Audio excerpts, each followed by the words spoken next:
Hello everyone, this is the continuation part of chapter number 2, that is Boolean algebra.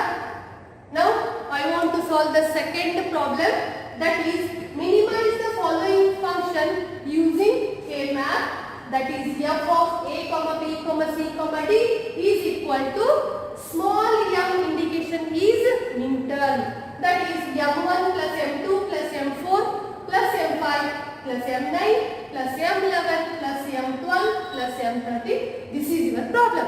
Okay, now I want to solve this problem. That is the solution number 2. How many variables are here? There are 4 variables. So K-map is having 16 space. For 4 variable, 16 space K-map is there. So now I should write 16 space K-map here. ನೋಡಿ second problem ಇರೋದು ನನಗೆ 4 variable ಇದಾವೆ. 4 variable ಗೆ ನಾನು ಎಷ್ಟು space ಗೆ map ಅನ್ನು draw ಮಾಡಬೇಕು? 16 ಸ್ಪೇಸ್ ಗೆ ಮ್ಯಾಪ್ ಅನ್ನು ಡ್ರಾ ಮಾಡಬೇಕು. ಹೌದಾ? ಡ್ರಾ ಮಾಡ್ತಿದ್ದೀನಿ. ಎಷ್ಟು ಸ್ಪೇಸ್ ಇದು? 16 ಸ್ಪೇಸ್ ಇದು. ಹೌದಾ? ಒನ್ ಸೈಡ್ 2 ವೇರಿಯೇಬಲ್ಸ್ ಅನ್ನು ಬರಿಬೇಕು a b ಅಂದ್ರೆ, ಇನ್ನೊಂದು ಸೈಡ್ 2 ವೇರಿಯೇಬಲ್ಸ್ ಅನ್ನು ಬರಿಬೇಕು c d. ಹೌದಾ? just write 2 variables one side and another side 2 variables 0 0 0 1 ಇಲ್ಲಿ 1 1 1 0 0 0 0 1 1 1 1 0 ಇದು ಬೈನರಿ ನಂಬರ್ ಕೋಡ್. ಹೌದಾ?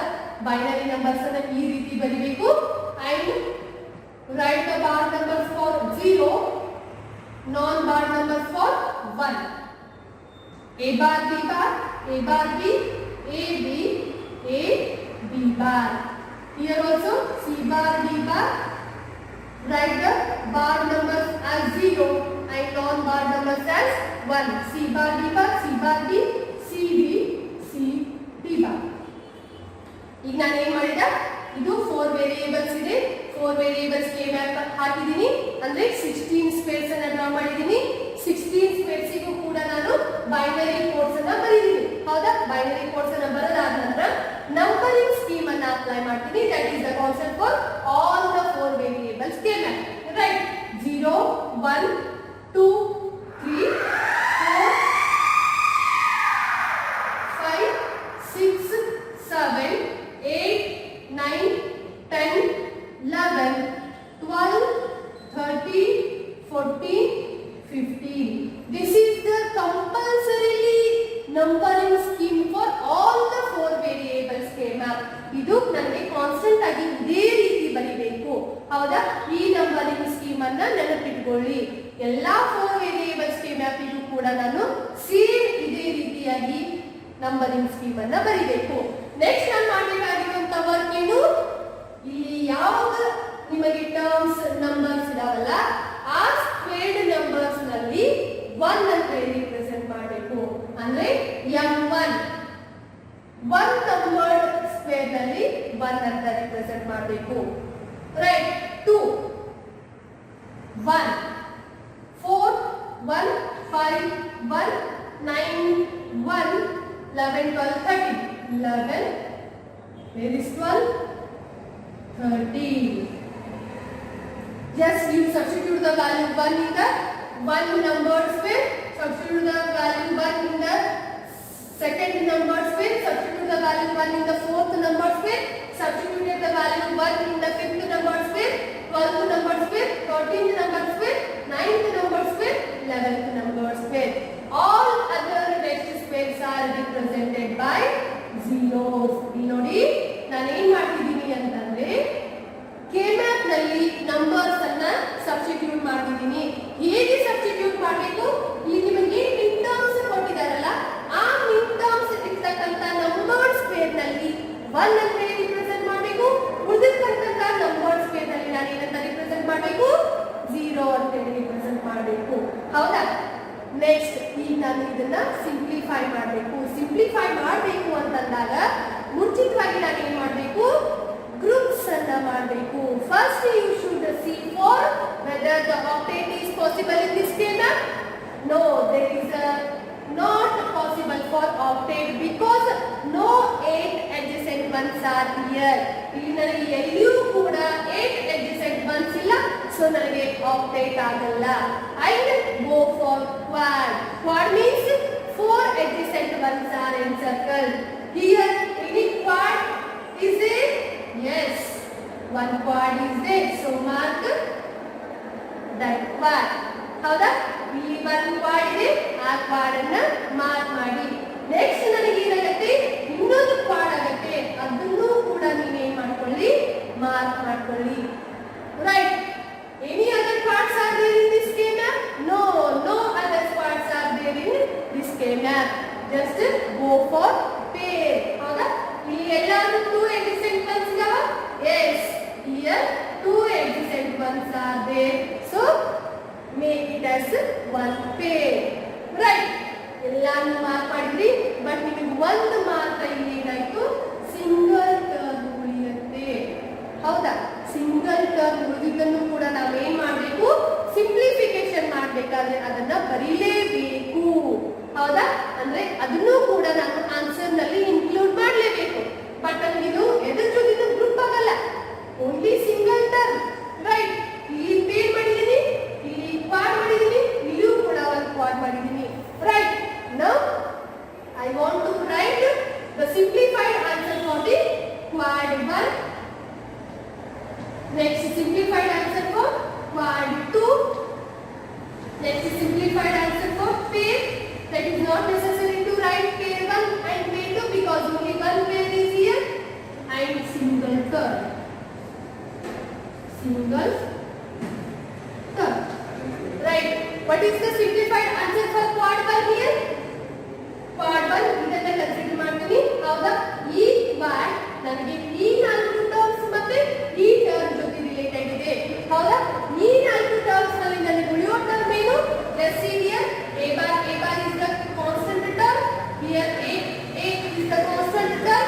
If a bar a as it is, b bar project ಆಗುತ್ತೆ, b bar b ಪ್ರಾಜೆಕ್ಟ್ ಆಗುತ್ತೆ. ಇಲ್ಲಿಯೂ ಕೂಡ ಇದನ್ನ ನೆಕ್ಸ್ಟ್ ನಾವು ಸಿಂಪ್ಲಿಫಿಕೇಶನ್ ಮಾಡಿದಾಗ a ಮತ್ತೆ a bar ಕೂಡ ಟ್ರಾನ್ಸಾಕ್ಟ್ ಆಗುತ್ತೆ. ಸೊ ನನಗೆ ಇಲ್ಲಿ ಯಾವುದೇ ಟರ್ಮ್ ಬರೆಯಕ್ಕಾಗಲ್ಲ. ನಾನು ಬರೀತಿರ್ತಕ್ಕಂಥ ಟರ್ಮ್ ಯಾವುದು ಅಂತಂದಾಗ ಸಿ ಬಾರ್ ಡಿ ಮಾತ್ರ.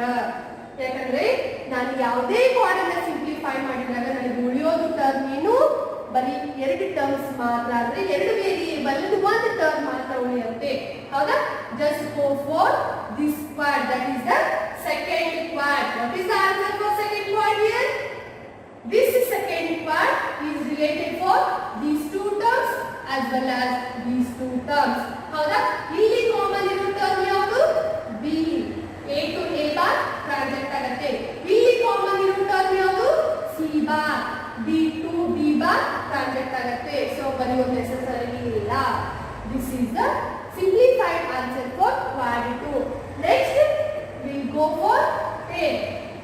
ನೋಡಿ, ಈ ಪೇರ್ ನನಗೆ ಯಾವ್ದಾವ್ದು ರಿಲೇಟೆಡ್ ಇದೆ? ಎ ಬಿ ಬಾರಿಗೆ ಮತ್ತೆ ಇವೆರಡು ಟರ್ಮ್ಸ್ ಗೆ ರಿಲೇಟೆಡ್ ಇದೆ. ಹೌದಾ? ಈಗ ನಾನು ಬರೆಯುತ್ತಿರ್ತಕ್ಕಂಥ ಟರ್ಮ್ ಏನು? A B bar. ಇದನ್ನು ಯಾವ ಜೊತೆ ಯಾವ್ದು ಟ್ರಾನ್ಸ್ಲೇಟ್ ಮಾಡಕ್ ಬರುತ್ತಾ? ಇಲ್ಲ. So A B bar write as it is. ನೋಡಿ, ಬಿ ಬಿ ಕಾಮನ್ ಇದೆ, so right the B as it is. C bar two C is translated here. So that is not possible to write here. ಅದನ್ನ ನನಗೆ ಬರೆಯಕ್ಕೆ ಬರಲ್ಲ. ನೋಡಿ, peer ನಲ್ಲಿ ನನಗೆ 3 variables ಇದು ಒಂದು ಟರ್ಮ್ ಉಳ್ಕೊಂಡಿದೆ. ಕ್ವಾಡ್ ನಲ್ಲಿ 2 ವೇರಿಯೇಬಲ್ಸ್ ಇದು ಒಂದು ಟರ್ಮ್ ಉಳ್ಕೊಂಡಿದೆ. ಲಾಸ್ಟ್ ನಾನು ಏನ್ ಮಾಡಬೇಕು, ಇದು ಈ ಸಿಂಗಲ್ ಟರ್ಮ್ ರಿಮೈನಿಂಗ್ ಇದೆ ಅಲ್ಲ, ಆ ಸಿಂಗಲ್ ಟರ್ಮ್ ಅನ್ನ ಆಡ್ ಸಿಟೀಸ್ ಬರ್ಕೋಬೇಕು ಅಂತಂದಾಗ ಈ single term is related to these 2 terms. Right? a bar b bar as well as c b bar. ಹೌದಾ? ಈಗ ಏನ್ ಮಾಡಿದ್ರಿ, ಒಂದೊಂದೇ ಗ್ರೂಪ್ ಸಿ ಗೆ ಸೊಲ್ಯೂಷನ್ಸ್ ಅನ್ನ ಫೈಂಡ್ ಮಾಡಿದ್ರಿ. ಬಟ್ ನನಗೆ ಬೇಕಾಗಿರೋ ಸೊಲ್ಯೂಷನ್ ಯಾವುದು? ಹೋಲ್ ಕೆ ಮ್ಯಾಪ್ ಪ್ರಾಬ್ಲಮ್ ಗೆ ಸೊಲ್ಯೂಷನ್ ಬೇಕಾಗಿದೆ. ಹೌದಾ? ಅದಕ್ಕೆ ಸೊಲ್ಯೂಷನ್ ಬರೆಯೋದು ಹೇಗೆ ಅಂತಂದಾಗ therefore f is equals to c bar d plus b c bar plus a b bar d plus a bar b bar c b bar. This is the last answer for the second solution problem. ಹೌದಾ? ಇದು ಏನು last answer ಯಾವುದಕ್ಕೆ? Second ಪ್ರಾಬ್ಲಮ್ಗೆ. ಯಾಕಂದ್ರೆ ಇದು SOP ಇರೋದ್ರಿಂದ some of product ಫಾರ್ಮುಲಾದಿಂದ ನಾನು ಏನ್ ಮಾಡಬೇಕು? ಆನ್ಸರ್ ಅನ್ನ ಬರೀಬೇಕು. ಸಮ್ ಆಫ್ ಪ್ರಾಡಕ್ಟ್ಸ್ ಅಂದ್ರೆ ಏನು? ಪ್ರಾಡಕ್ಟ್ಸ್ ಅನ್ನ ಸಮ್ ಯೂಸ್ ಮಾಡಿಕೊಂಡು ಬರೆಯೋದು ಅಂತ, ಹೌದಾ? Now I want to explain the third problem solution. Okay, now I want to solve the third problem, that is find the minimum SOP expression of, means find the minimum sum of product expression of f of a comma b comma c comma d is equal to summation 0 2 5 7 8 10 30 50. ಹೌದಾ? ಈಗ ನೋಡಿ already ನಾವು ಎಷ್ಟೊಂದು K maps ಅನ್ನ solve ಮಾಡಿದೀವಿ, ಹೌದಾ? ಅದೇ ರೀತಿ ಕೂಡ ಇದಕ್ಕೆ ಮ್ಯಾಪ್ ಅನ್ನು ಸಾಲ್ವ್ ಮಾಡಬೇಕು.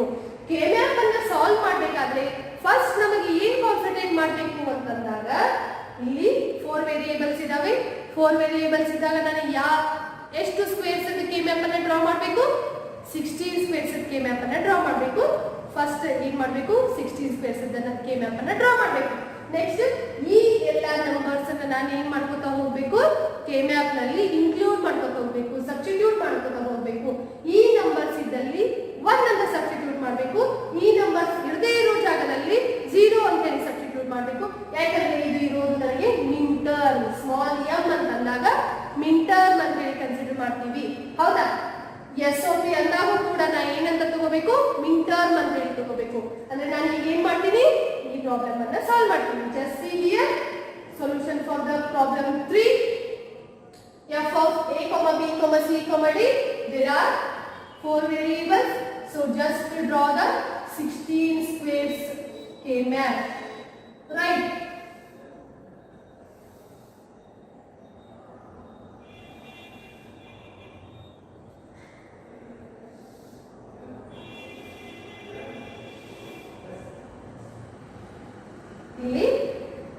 Just you should write 2 variables one side and 2 variables another side. Write the binary coded numbers 0 0 0 1 1 1 1 0 0 0 0 1 1 1 1 0. ಇಲ್ಲಿ ನೋಡಿ, ಈಗ ನಾನು ಏನ್ ಮಾಡಿದ್ದೀನಿ? ಕೆ ಮ್ಯಾಪ್ ಅನ್ನು ಹಾಕಿದ್ದೀನಿ. ಸಿಂಪಲ್ ಕೆ ಮ್ಯಾಪ್, ನಾನೇನು ಬರ್ದಿಲ್ಲ. ಕೆ ಮ್ಯಾಪ್ ನಲ್ಲಿ ನಾನು ಹಾಕಿರೋದು just 1 rectangle with number of squares, ಹೌದಾ? ಇಷ್ಟು ಹಾಕಿದ್ದೀನಿ. ಈಗ ಬೈನರಿ ಕೋಡ್ಸ್ ಅನ್ನ ಬರ್ತಿದ್ದೀನಿ. ಈ ಬೈನರಿ ಕೋಡ್ಸ್ ಅನ್ನ ಎಲ್ಲದಕ್ಕೂ ಇದೇ ರೀತಿನೇ ಬರೀಬೇಕು, ಹೌದಾ? ಯಾಕಂದ್ರೆ ಇದು ಕಾನ್ಸ್ಟೆಂಟ್ ಅಂತ ಹೇಳಿ ಕರಿತೀವಿ. ಕಾನ್ಸ್ಟೆಂಟ್ ಅಂತ ಯಾಕೆ ಕರಿತೀವಿ ಅಂತಂದ್ರೆ 4 ವೇರಿಯೇಬಲ್ಸ್ ಗೆ ಮ್ಯಾಪಿಂಗ್ಗೆ ನಾನು ಇದೇ ರೀತಿ ಬರೀತೀನಿ, ಎಲ್ಲಿಯೂ ಕೂಡ ಏನನ್ನು ಚೇಂಜಸ್ ಮಾಡಲ್ಲ, ಹೌದಾ? ಈಗ ಮಿನ್ ಟರ್ಮ್ ಇರೋದ್ರಿಂದ 0 0 ಇದ್ದಲ್ಲಿ ಬಾರ್ ನಂಬರ್ಸ್ ಅನ್ನ ಬರೀತೀನಿ, 1 ಇದ್ದಲ್ಲಿ ನಾನ್ ಬಾರ್ ನಂಬರ್ಸ್ ಅನ್ನ ಬರೀತೀನಿ, ಹೌದಾ? ಇದನ್ನ ಕೇರ್ಫುಲ್ ಆಗಿ ನೆನಪಿಟ್ಕೊಳ್ಳಿ. 0 ಇದ್ದಲ್ಲಿ ಬಾರ್ ನಂಬರ್, ಬಾರ್ ವೇರಿಯೇಬಲ್, 1 ಇದ್ದಲ್ಲಿ ನಾನ್ ಬಾರ್ ವೇರಿಯೇಬಲ್, ಹೌದಾ? 0 0 ಅಂದ್ರೆ C bar D bar, C bar D, C D bar. ಇದೇ ರೀತಿ ಈ ಕಡೆ ಕೂಡ ಬರ್ಕೋಬೇಕು. ಜಸ್ಟ್ ನೀವು ಏನ್ ಮಾಡ್ಕೊಳ್ಳಿ, ಒಂದ್ಸತಿ A B A B A B A B ಅಂತ ಎಲ್ಲಾ ಕಡೆ ಬರ್ಕೋತಾ ಹೋಗಿ. ಅದಾದ ನಂತರ 0 ಎಲ್ಲಿರುತ್ತೆ ಅಲ್ಲಿ ಬಾರ್ ಅನ್ನ ಅಪ್ಲೈ ಮಾಡಿ, 1 ಎಲ್ಲಿರುತ್ತೆ ಅಲ್ಲಿ ಇದನ್ನು ಅಪ್ಲೈ ಮಾಡಬೇಡಿ, ಹೌದಾ? ಇಲ್ಲಿ ನೋಡಿ 0 0 ಇರೋದ್ರಿಂದ A bar B bar, A bar B, A B bar. ಇಷ್ಟು ಬರೆಯೋದು ಗೊತ್ತಾಗತ್ತಾ? ಇಷ್ಟು ಬರುತ್ತೆ. ಈಗ ನೆಕ್ಸ್ಟ್ ಏನ್ ಮಾಡ್ಬೇಕು ಅಂತಂದಾಗ ನಂಬರ್ ಸ್ಕೀಮ್ ಅನ್ನ ಬರೀಬೇಕು. Number scheme is always compulsory for all the K maps. Okay, 0 1 2 3 4 5 6 7 8 9 10 11 12 13 14 15. ಎಲ್ಲಾ ಕೆ ಮ್ಯಾಪ್ಸಿಗೂ ಅಂತಂದ್ರೆ 4 ವೇರಿಯೇಬಲ್ಸ್ ಎಲ್ಲಾ ಕೆ ಮ್ಯಾಪಿಗೂ ನಂಬರ್ ಸ್ಕೀಮ್ ನನಗೆ ಸೇಮ್ ಇರುತ್ತೆ. ಎಲ್ಲದಕ್ಕೂ ಕೂಡ ನಾನು ಇದೇ ರೀತಿಯಾಗಿ ನಂಬರ್ ಸ್ಕೀಮ್ ಅನ್ನ ಬರಿತಾ ಹೋಗ್ಬೇಕು. Just see here.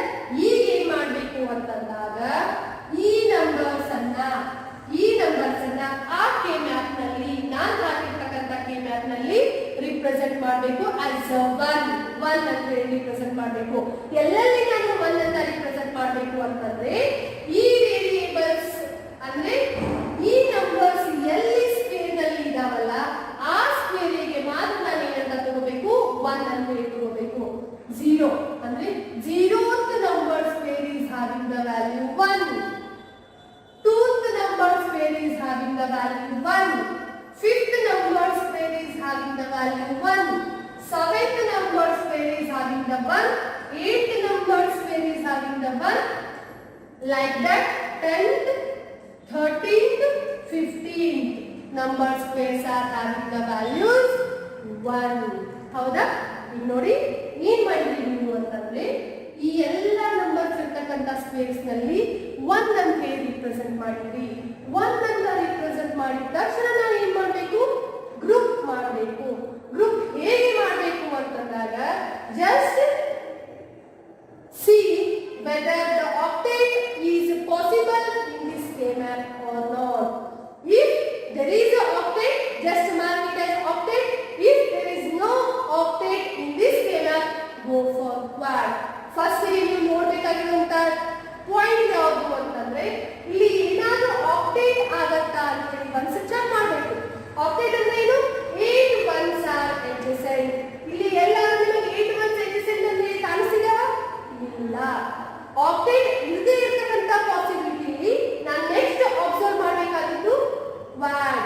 ಕ್ವಾಡ್ ಏನಾದರೂ ಪಾಸಿಬಲ್ ಆಗತ್ತಾ ಅಂತ ಹೇಳಿ ನೋಡಬೇಕು. ಕ್ವಾಡ್ ಅಂದ್ರೆ ಏನು? 4 ones are adjacent. ಇಲ್ಲಿ 4 ones ಇದಾವ, adjacent 4 ones ಇದಾವ. So mark it as an octet. ನೋಡಿ 4 ones ಇದಾವೆ. ಇದನ್ನು ಕೂಡ ನಾನು ಏನು ಮಾಡಬೇಕು?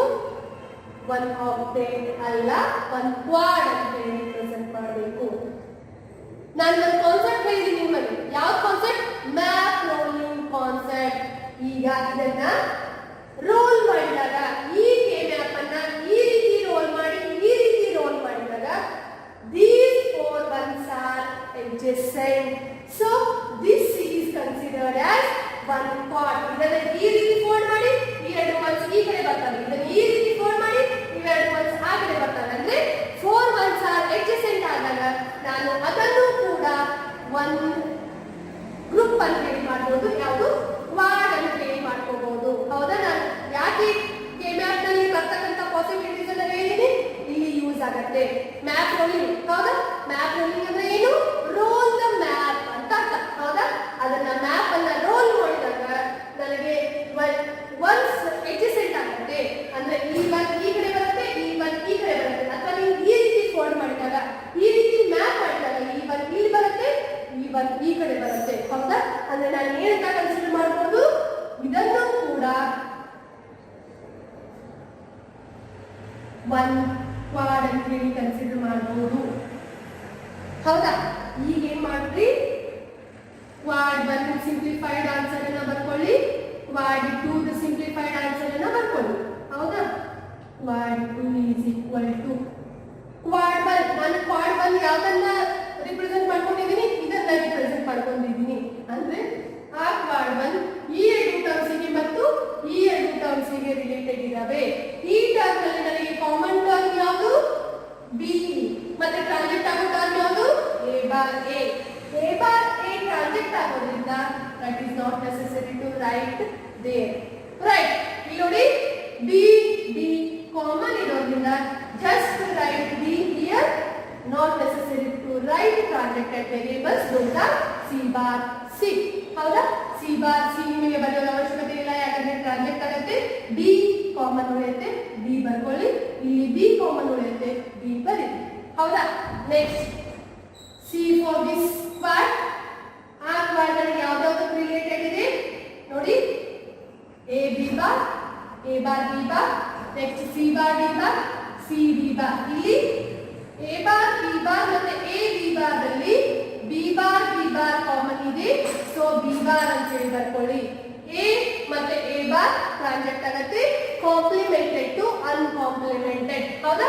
ಇಲ್ಲಿ ನೋಡಿ b bar d bar common ಉಳಿಯುತ್ತೆ, d bar d bar ಬರ್ಕೊಳ್ಳಿ. Next c bar to c ಅಂದ್ರೆ ಕಾಂಪ್ಲಿಮೆಂಟೆಡ್ ಟು ನಾನ್ ಕಾಂಪ್ಲಿಮೆಂಟೆಡ್ ಏನಾಗುತ್ತೆ? ಟ್ರಾನ್ಸೆಕ್ಟ್ ಆಗುತ್ತೆ. ಸೊ ನನಗೆ ಉಳಿರ್ತಕ್ಕಂಥ ಟರ್ಮ್ಸ್ ಯಾವುದು ಇಲ್ಲಿ ಅಂತಂದಾಗ b bar d bar.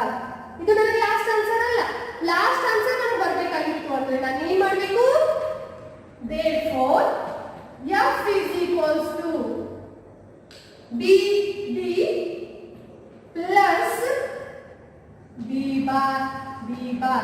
This is the last answer for the third solution problem. Third problem ಗೆ last answer ಏನು ಅಂತಂದ್ರೆ BD plus B bar. D bar ಅಂದ್ರೆ ಇದನ್ನ ನಾನು sum of product form ನಲ್ಲಿ ಬರೀಬೇಕು ಅಂದಾಗ ಮಾತ್ರ ನನಗೆ ಲಾಸ್ಟ್ ಆನ್ಸರ್ ಸಿಗುತ್ತೆ. ಇಷ್ಟು ಬರೆದ್ರೂ ಕೂಡ ನಿಮಗೆ 5 ಮಾರ್ಕ್ಸ್ ಸಿಗಲ್ಲ. ಇದನ್ನ ನೀವು ಏನ್ ಮಾಡಬೇಕು, ಈ ರೀತಿ function f is equals to sum of product form ಅಲ್ಲಿ ಬರೀಲೇಬೇಕು. ಇದು ಒಂದು ಪ್ರಾಡಕ್ಟ್ ಟರ್ಮ್ ನನಗೆ, ಇದು ಒಂದು ಪ್ರಾಡಕ್ಟ್ ಟರ್ಮ್. ಇದನ್ನ ಸಮ್ ನಲ್ಲಿ ಬರೆದಾಗ BD plus B bar. D bar ಆಗುತ್ತೆ.